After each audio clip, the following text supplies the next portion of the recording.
Bonjour à tous, donc Gilles, agriculteur du Loiret. Aujourd'hui, comme vous pouvez voir, on est dans un champ où il y a plein de fleurs, des fleurs bleues, des fleurs jaunes. Donc il y a du tournesol, du niger, du lin. On voit même les premières fleurs de veste qui commencent à sortir. Donc on est dans un champ très fleuri, ce qui n'est pas l'habitude à cette époque-là, puisque là on est au 15 octobre. Pourquoi est-ce qu'il y a ce champ? Concrètement, c'est un couvert. Et je voulais vous faire une vidéo sur la destruction de ce couvert.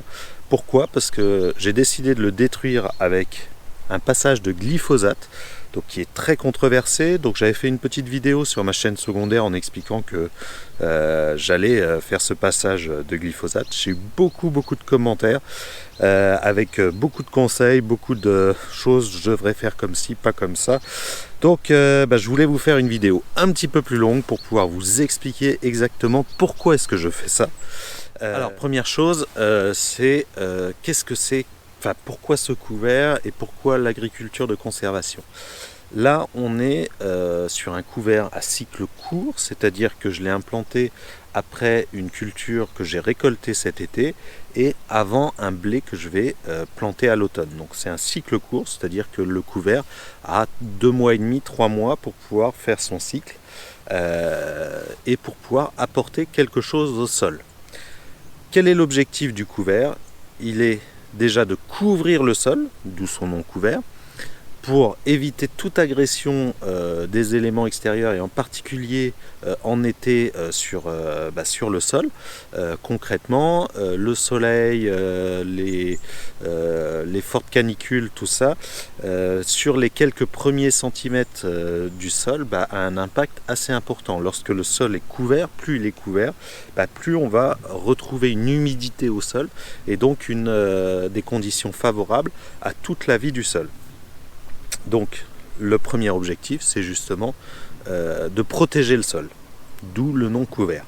Deuxième objectif, c'est la biomasse qu'il va apporter, puisque ce couvert a poussé, il a capté l'énergie du soleil, il a créé de la biomasse, et cette biomasse, on va la restituer au sol en remettant ce couvert, en laissant ce couvert se décomposer par le sol. Une biomasse importante, donc ça c'est le deuxième apport du couvert. Troisième apport du couvert, c'est tout ce qui va se passer sous nos pieds grâce aux racines, grâce à tout ça, puisque le couvert a poussé, il a utilisé ses racines pour aller chercher des éléments dans le sol, pour les remobiliser, et là une fois qu'il sera détruit, il va relarguer ces éléments pour la prochaine culture. Donc ça c'est aussi très important de ne pas l'exporter pour pouvoir redonner à la prochaine culture tout ce que le couvert aura capté, soit par les légumineuses comme cette févrole. Aujourd'hui, cette févrole, elle a des petites nodosités, donc des petits points blancs. Ici, chaque nodosité, en fait, ça renferme des bactéries qui, elles, sont capables de capter l'azote de l'air. Donc, une févrole comme ça, elle a réussi à prendre de l'azote dans l'air et la redonner dans le sol. Donc une fois qu'elle va se décomposer, elle va le redonner pour la prochaine culture par exemple. C'est pareil pour la veste, c'est pareil pour le tournesol. Lui, il va mobiliser du phosphore, il va aller chercher le phosphore qui est au fond du sol. Donc il y a pas mal de d'apports que ces couverts vont faire pour la prochaine culture. Donc l'objectif, c'est de permettre à ce couvert de se développer au maximum. Bon, cette année les conditions étaient vraiment pas terribles, c'est pour ça normalement il devrait au moins m'arriver à la taille. Là il arrive à la moitié des bottes. Alors maintenant, au niveau de la vie de mon sol, qu'est-ce que je veux favoriser? Mes objectifs, clairement, c'est d'avoir un maximum de vie dans mon sol. Pourquoi un maximum de vie dans mon sol? Parce que pour moi, plus il y aura de vie dans le sol, plus on aura des capacité à prendre les éléments du sol, à avoir des interactions au niveau du sol, et donc plus il y aura de vie dans le sol, plus il y aura des capacités à faire des cultures, à faire de meilleurs rendements, à faire de meilleures cultures plus saines et meilleures. Donc l'objectif, c'est de développer au maximum cette vie du sol. Alors qu'est-ce qu'on appelle la vie du sol? Un des révélateurs, c'est les vers de terre, puisque eux ils sont vraiment visibles, et ils vont être les architectes de ce sol. Ils vont creuser des galeries, ils vont pouvoir faire de la porosité verticale et de la verticalité dans tout le sol. Donc ça, c'est un élément qui est très important, mais c'est pas le seul. quand on parle de vie du sol, il y a deux autres éléments très très importants, les champignons et les bactéries. Les bactéries vont vivre essentiellement dans les 2-3 premiers centimètres du sol et aussi le long de toutes les racines. C'est pour ça que plus on aura de couvert, plus on aura quelque chose qui protégera ces 2 cm des agressions du soleil, de tout ça, ça permettra de développer toute la partie bactérie. Et puis pareil, le long, plus on aura de racines, plus on aura justement ces zones favorables aux bactéries. Deuxième chose, tous les champignons. Donc les champignons, eux, ils vont venir faire de l'échange entre les plantes, venir chercher les éléments que les plantes ont besoin. En favorisant telle ou telle bactérie ou tel champignon, les plantes vont pouvoir aller rechercher grâce aux bactéries, aux champignons, les éléments dont elles ont besoin dans le sol. Donc c'est important d'avoir un sol vivant. Pour pouvoir se faire, bien évidemment, dès qu'on va travailler le sol, on va bouleverser tous ces équilibres. Donc c'est pour ça que mon objectif, c'est de travailler le moins possible mon sol, même vraiment le minimum, pour essayer de ne pas casser tous ces champignons. Un champignon, certes on voit le champignon qui ressort, mais ce qui est important, c'est toutes les racines, toutes les mycorhizes qu'il y a dans le sol, et ça peut être, c'est la vraie partie du champignon. Le champignon, en fait, c'est que le moyen de se reproduire du champignon. Tout ce qui est dans le sol, c'est le plus important. Et aujourd'hui, concrètement, si chaque fois qu'on va passer un outil dans notre sol, on va recasser ces champignons, on va remettre les bactéries un peu trop profond par rapport à leur capacité de vivre, et on va bouleverser tout ce que les vers de terre ont fait, donc toute la partie verticalité, toutes les galeries de vers de terre. Donc mon objectif, c'est de limiter au maximum. Alors c'est pas facile, c'est pas simple, c'est mon objectif pour pouvoir développer ma vie du sol. Maintenant, c'est sûr que c'est pas le plus simple, c'est pas le plus facile à réaliser. Mais c'est vraiment mon objectif, réussir à développer cette vie du sol. Alors j'y crois. Je crois que plus j'arriverai à développer cette vie du sol, plus demain, alors c'est à long terme, on parle pas, c'est pas l'année prochaine où il y aura des résultats, c'est peut-être dans 10, 15, 20 ans, je pense que je développerai la fertilité de mon sol et la capacité à produire encore plus sur mon sol. C'est un pari sur l'avenir. Qui est pas simple, c'est ce que j'ai décidé moi pour mon exploitation. Donc objectif sur cette partie de l'exploitation, limiter au maximum le travail du sol. Cette parcelle, elle n'a pas été travaillée du tout depuis 4 ans. Donc il y a juste eu des semis de couvert, des semis de culture, et l'objectif, c'est de limiter au maximum cette partie là. Alors je dis pas que j'ai raison, c'est une technique d'agriculture qu'on appelle l'agriculture de conservation des sols, c'est une des formes d'agroécologie. Il y a beaucoup de noms, il y a beaucoup de choses, et il y a beaucoup de choses derrière. Moi, mon objectif, clairement, c'est essayer de développer ma vie de mon sol, des fois peut-être au détriment de mes cultures, sûrement dans un premier temps, mais je pense qu'après j'aurai des capacités j'aurais réussi à remettre mon sol en route et réussi à faire en sorte qu'il y ait un maximum de choses, d'éléments, de nutriments dans mon sol pour pouvoir développer mes prochaines cultures. Donc ça, c'est mes objectifs. Alors bien évidemment, tous les agriculteurs ont des objectifs différents. Si mon objectif était purement de faire du rendement, je ne regarderais pas cette vie du sol, sûrement que je travaillerais beaucoup plus ma terre. Peut-être que je labourerai, peut-être que je ferai d'autres techniques. Ce qu'il y a d'intéressant en agriculture, c'est qu'on a autant de techniques que d'agriculteurs. Chacun vise un objectif, vise quelque chose. Et c'est relativement intéressant pour la nature parce qu'on a de la biodiversité. De la biodiversité, il y a le mot diversité, c'est-à-dire que si on a plein de techniques différentes, si mon voisin fait du labour, si l'autre voisin fait des techniques culturales simplifiées, l'autre voisin est en bio, moi je suis en agriculture de conservation des sols, on va avoir un maximum de choses différentes. Je ne sais pas qui est-ce qui aura raison, qui est-ce qui aura tort, ça on le saura dans 30, 40, 50 ans, sur quelle est la technique qui avait le plus de potentiel de production destruction à un moment donné? Quelle est la technique qui avait le plus de résilience, qui abîmera le moins le sol? Quelle est la technique qui permettra aux générations futures? Voilà, il y a beaucoup de choses, il y a beaucoup d'éléments, et je pense qu'il n'y a pas une seule technique possible, mais il y en a plein. Moi j'en ai choisi une, c'est celle de l'agriculture de conservation des sols. Et mon objectif, clairement, aujourd'hui, c'est de trouver les meilleures solutions pour développer la vie de mon sol. On en arrive justement à ce sol, à la destruction par le glyphosate et par tout ça. Avant ça, on va regarder un petit peu ce qu'il y a dans ce sol, ce qu'il y a au sol et pourquoi est-ce que je vais utiliser un glyphosate. Alors là, on va se rapprocher du sol, donc voilà un petit peu les plantes qu'il y a dessus. Donc il y a des tournesols plus ou moins gros, celui-là il est tout petit, il y en a qui sont quasiment en fleurs, il y en a d'autres en fleurs. Il y a une plante qui s'appelle le Niger, donc c'est ces fleurs jaunes.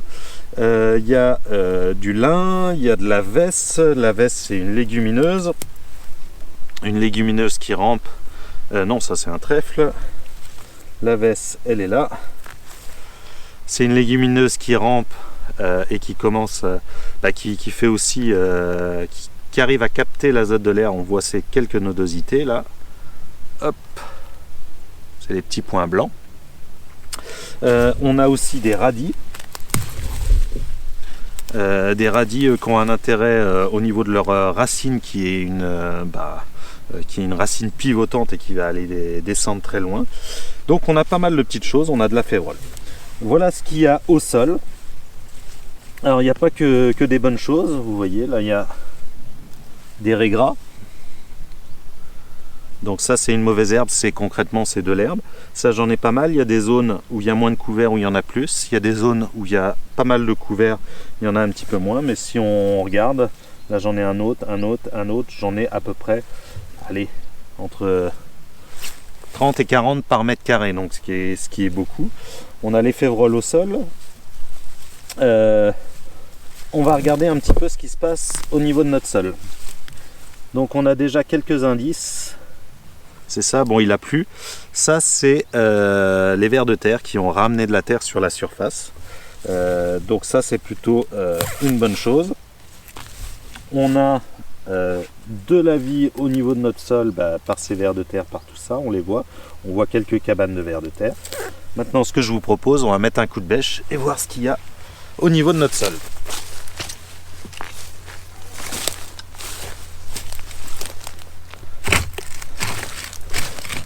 Chez moi il y a beaucoup de cailloux. Hop. Alors, on a une structure du sol assez grumeleuse, donc ça c'est plutôt bien. C'est lié essentiellement à justement au couvert et à toute cette partie là. Là on a des vers de terre. Là il y en a déjà un deuxième, un troisième. Là c'est un gros pépère. Hop. Où est-ce qu'il y en a d'autres? Il doit y en avoir encore des petits. Donc à chaque coup de bêche, de toute manière, dans mes sols, j'ai entre 4, 5 à 10 vers de terre. Donc plutôt des gros, plutôt des anéciques. Donc ça, c'est les architectes de mon sol. Et ce qu'on peut voir ici, c'est le côté grumeleux. Grâce à toutes les racines, c'est aussi un indice de la vie du sol, donc des champignons et des bactéries, quand on a ces petits aspects là très très grumeleux autour des racines. Donc plus il y a de racines, plus il y a de vie dans ce sol. L'objectif bien évidemment c'est d'essayer de conserver au maximum cette vie du sol. Vous avez pu voir mon sol, vous avez pu voir un petit peu le type de couvert. Maintenant comment le détruire? J'ai plusieurs soucis.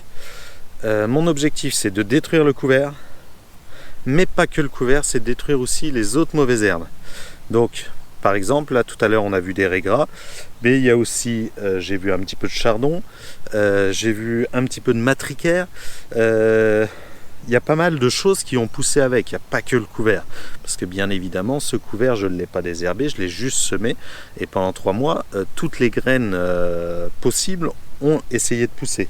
Certes, c'est le couvert qui a pris le dessus parce qu'il était le plus adapté aux conditions d'été. C'est pour ça que j'avais choisi un petit peu toutes ces espèces. Néanmoins, bien évidemment, il y a aussi des mauvaises herbes. Un des principaux problèmes que j'ai, c'est le régras sur mon exploitation, sur ma ferme. Pourquoi ? Parce que on était sur des régions d'élevage il y a 30 ou 40 ans. Et il y a toujours eu beaucoup de régras. Et c'était... voilà, c'est une zone où on a pas mal de problèmes de régras. Et comme moi j'ai fait mon papa et puis moi après, on a beaucoup travaillé en technique culturale simplifiée, on est arrivé à un point où on a plutôt favorisé le régras et on a pas mal de problèmes de régras. Donc ça c'est une des choses que je dois combattre parce que le régras est quasiment plus fort que notre blé ou que notre orge. Donc là ça va être un blé que je vais semer ici.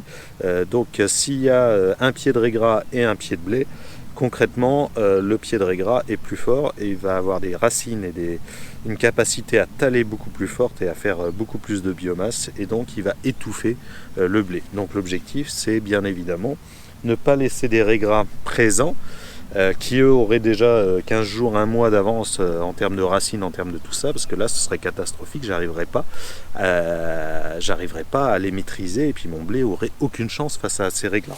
Tout à l'heure on a vu, il y en avait à peu près une quarantaine par mètre carré, il y a des places où il n'y avait pas le couvert, où il y en a beaucoup plus. Si je les laisse se développer, c'est clair, mon blé aura aucune chance. Donc quelles sont mes possibilités pour pouvoir détruire tout ça ? Première chose, le broyage. Donc ça c'est très bien, ça permettra de broyer les tournesols, ça permettra de broyer un petit peu toute cette biomasse, mais ça va me poser deux gros problèmes. Le premier problème c'est que ça va mettre plein de résidus en surface, donc mon semoir pour passer dedans ça va être relativement compliqué parce que ce sera des tout petits bouts dans tous les sens et ils vont se coincer entre le disque et le sol, et donc là où je mettrai ma graine il risque d'y avoir des petits morceaux de végétaux en décomposition et tous ces morceaux là seront compliqués entraîneront un mauvais contact entre la terre et la graine. Donc ça, broyer, si je broie, il faut après que je travaille mon sol. Et comme je vous ai expliqué, mon objectif c'est justement de ne pas le travailler pour favoriser ce premier centimètre, pour refavoriser cette vie du sol, tout ça.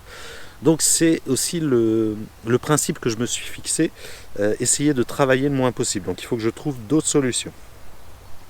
Dans tous vos commentaires de la vidéo précédente sur l'autre chaîne, vous m'avez beaucoup parlé aussi de passer un coup de rouleau. Alors oui, un coup de rouleau c'est très bien, ça va permettre d'écraser et toutes les plantes qui auront fait leur cycle comme un tournesol, si on l'écrase en plusieurs points, et surtout si après on a une période de gel, il n'y a pas de souci, ça va le détruire et il va être complètement détruit. Donc ça c'est plutôt bien, ça marche pour cette plante là. Le problème c'est mes fameux régras, mais on peut aussi prendre d'autres plantes comme le trèfle, comme la vesse, comme les matricaires, donc une autre mauvaise herbe. Toutes ces plantes-là, vous avez beau les rouler, elles repartiront après. Vous avez beau les broyer, les rouler, elles repartiront quoi qu'il arrive. Par exemple, dans votre pelouse, si vous avez de l'herbe, vous avez beau rouler dessus avec la voiture, vous avez beau la broyer toutes les semaines, elle repart après parce que c'est une vivace, c'est une plante qui a son énergie dans les racines, et tant qu'on n'a pas détruit les racines, elle repartira toujours, même si on la coupe à ras, même si vous prenez une luzerne, vous avez beau faire tout ce que vous voulez, même des fois la retourner, elle a tellement d'énergie dans ses racines qu'elle repartira toujours. Donc il y a des plantes comme ça qui ont leur capacité dans leurs racines et qui repartiront toujours. Et il y a d'autres plantes comme le tournesol qui sont des plantes annuelles où là c'est facile à détruire. Le problème c'est qu'on n'a pas que des plantes annuelles parce qu'on a aussi des mauvaises herbes dans nos sols. Et donc si on a quelques mauvaises herbes, on est obligé de trouver une solution de les détruire. Donc une fois qu'on a soit roulé, soit broyé, il nous reste une solution. Deux solutions, soit on retravaille le sol et on renfouit tout, et là c'est le problème de faire c'est nos vers de terre où on va complètement déranger la structure du sol. C'est les premiers centimètres où il y a toutes les bactéries, on va les remettre au fond, elles ont très peu de chances de survivre, et puis dernièrement c'est remettre de la matière au fond et qui aura plus de mal à se dégrader, puisque le principe, c'est comme dans une forêt, c'est que la matière tombe sur le dessus du sol et cette matière, elle va pouvoir se dégrader grâce aux champignons, grâce à tous les éléments qu'il y a au-dessus du sol. Et par contre, dès qu'on enterre de la matière, elle a plus de mal à se dégrader parce qu'il manque l'air et il manque la vie pour pouvoir le dégrader. D'ailleurs, il y a très longtemps, on faisait des silos de blé en terre pour pouvoir les conserver. Ça marchait très bien. Puisque à partir du moment où on n'a pas d'air, donc où on est sous terre, on a moins de dégradation de tout ce qui est carbone, donc de tout ce qui est vert. Revenons, donc il nous reste une solution et c'est celle que j'ai choisie, c'est la destruction chimique. Pourquoi la destruction chimique? Parce que si on passe un coup de glyphosate, ça va nous permettre de détruire l'ensemble des plantes. Et ça va nous permettre derrière de ressemer notre blé en étant sûr qu'il ne reste plus de mauvaises herbes, qu'il ne reste plus tout ça. Alors le glyphosate peut être fait soit après un passage de rouleau, comme ça a permis de coucher une partie des plantes et donc ça a permis d'atteindre toutes les plantes qui avaient au ras du sol, en particulier les raies gras, soit juste après le semis, soit l'idéal c'est une dizaine de jours avant le semis. Donc si le couvert est vraiment important, un coup de rouleau avant. Là le couvert n'est pas assez important, on arrive quand même à aller au centre. Donc c'est pour ça que j'ai décidé de faire mon glyphosate. Là il y a quelques jours, il y a 2 jours j'ai fait mon glyphosate. L'objectif étant de détruire ce couvert pour que quand je vais semer dans quelques jours, j'ai pas de risque sur ma culture, parce que le glyphosate c'est un herbicide qui est absorbé par les plantes par les feuilles et qui va bloquer la photosynthèse. Donc c'est pour ça qu'elles deviennent jaunes, parce que on n'a plus de verre lié à la photosynthèse, et donc très vite, en une semaine ou 2, les plantes vont mourir. Ça va pas du tout détruire les éléments des plantes, ça va juste arrêter la photosynthèse, donc elles vont s'arrêter de grossir. Par contre, toute l'azote, tous les minéraux, tout ce qu'il y a dans les plantes vont rester dans les plantes, ça ne va pas s'en aller, et c'est le sol qui va le digérer. Vous allez me dire, oui, c'est un produit chimique, ça va tuer tout. Non, aujourd'hui, il y a pas mal d'études qui le montrent. Entre un sol où on a travaillé le sol et un sol où on a mis un couvert et on a mis un coup de glyphosate pour le détruire, et dans lequel on a toujours plus de vie dans ces sols-là. Et puis moi je l'ai remarqué, j'ai fait beaucoup de travail profond, beaucoup de TCS, du labo aussi. Aujourd'hui, depuis que je mets mes couverts, depuis que je fais tout ça, chaque coup de bêche, vous trouverez un ver de terre. Je vous mets au défi chez moi, dans les périodes d'activité des vers de terre, de mettre un coup de bêche et de ne pas trouver de ver de terre. Alors que il y a 15 ans, quand j'allais à la pêche, 15-20 ans, quand j'allais à la pêche, j'en mettais des coups de bêche avant de trouver mon ver de terre. Là, j'en trouve tout le temps. Donc c'est bien une preuve aussi que certes on met un tout petit peu de chimie. Là j'ai mis 700 grammes par hectare, 700 grammes pour 10 000 m². Donc ça fait 0,07 grammes par mètre carré. On parle en milligrammes au mètre carré. Donc c'est toujours de trop. J'espère que demain on trouvera un produit qui soit encore moins nocif que du glyphosate, qui soit encore mieux pour la terre. Mais aujourd'hui, les alternatives que j'ai ne me conviennent pas. Je ne souhaite pas les utiliser. Je pense qu'elles sont plus néfastes que le coup de glyphosate. Alors peut-être que je me trompe, ça c'est l'avenir nous le dira. Mais aujourd'hui, sur mes sols, moi ce que je vois, c'est cette vie du sol retrouvée, c'est cette partie. Donc voilà, cette vidéo est terminée. Je voulais la faire vraiment pour vous expliquer moi, ma vision des choses. Et je ne pense pas avoir la solution, je ne pense pas que mon système est la solution à tout. Je pense qu'aujourd'hui, chaque agriculteur a une part de la solution pour demain, pour mettre plus de biodiversité, pour produire plus, pour nourrir toute la planète, il y a beaucoup d'enjeux par rapport à l'agriculture. Il y a des moyens de produire avec moins de pesticides, avec différemment comme l'agriculture de conservation, mais toujours avec quelques pesticides.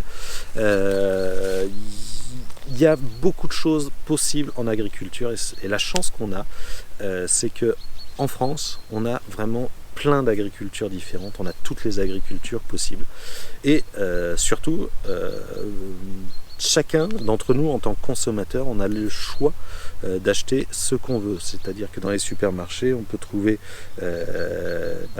aussi bien des produits bio que des produits en label, que des produits issus de l'agriculture de conservation des sols, que des produits issus de l'agriculture conventionnelle, même des produits étrangers issus d'agriculture encore différentes. On a tous le choix de choisir ce qu'on veut manger, ce qu'on veut prendre et ce dont on veut pour l'avenir, pour notre planète et pour notre santé à nous, si on pense que voilà, tel ou tel type de culture est mieux pour soi. Donc ça, c'est une chance qu'on a aujourd'hui en France, c'est qu'on a ce choix. Et plus on aura de diversité, plus on aura de moyens différents de faire de l'agriculture, plus on aura de chances de ne pas se tromper, parce que je ne suis pas sûr que mon système sera le bon pour demain. Je ne suis pas sûr que l'agriculture bio sera l'idéal, parce qu'il travaille beaucoup le sol. Je ne suis pas sûr que l'agriculture conventionnelle sera l'idéal, parce que elle utilise des produits chimiques. Je ne suis pas sûr qu'il y a toujours un côté positif, un côté négatif. Et le fait d'avoir une grande diversité nous permet de masquer un petit peu ses côtés positifs et ses côtés négatifs. Voilà, j'espère que cette vidéo vous a plu, j'attends vos commentaires. Alors bien évidemment, les commentaires c'est top s'ils sont constructifs et s'ils permettent d'avancer et de correspondre à un objectif. Me dire tu devrais pas faire ça, tu devrais faire ci. Pourquoi, pour quelle raison, avec quel objectif, et est-ce que ça atteint les objectifs qu'on s'est fixés. Et c'est ça le plus important. Voilà, moi je vous dis à bientôt pour une nouvelle vidéo, et puis en attendant, portez-vous bien.